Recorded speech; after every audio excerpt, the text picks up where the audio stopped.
তো হ্যালো বন্ধুরা, আপনারা দেখতে পাচ্ছেন একটা বাস দুর্ঘটনা। তো এই দুর্ঘটনা হয়েছে শ্রীরামপুরের মালকাপুর গ্রামে। এই দুর্ঘটনাটা হয়েছে। তো আমি আপনাদেরকে পুরো ভিডিও দেখাচ্ছি, দেখে থাকেন। তো দেখেন গাইস, গাড়িটা কীভাবে পাল্টে খেয়েছে। তো আমি আপনাদেরকে পুরো ভিডিওটা দেখাচ্ছি, ঘুরে ঘুরে দেখাচ্ছি। মানে বাস ড্রাইভারটা নিজের ইচ্ছে অ্যাক্সিডেন্ট করে পালিয়েছে। বাস ড্রাইভারটা দেখতে পাচ্ছেন, বাসটা ডাইরেক্ট উল্টে গেছে। ভাগ্য ভাল যে কোনো মানুষের কারো মৃত্যু হয় নাই, এমনি হাত ঠ্যাঙে দুকু পেয়েছে, ছাল গিয়েছে, এটা হয়। তো দেখতে পাচ্ছেন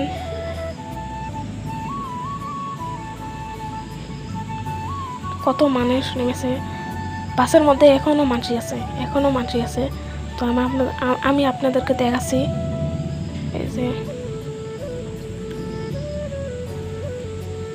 বাসের ভিতরে এই যে বহুত মানসি এখনো আছে, বের হচ্ছে। এই যে বাসের ভিতরে মানসি, দেখো গাইস। মানে বাস ড্রাইভারটার খুবই অন্যায় হয়েছে।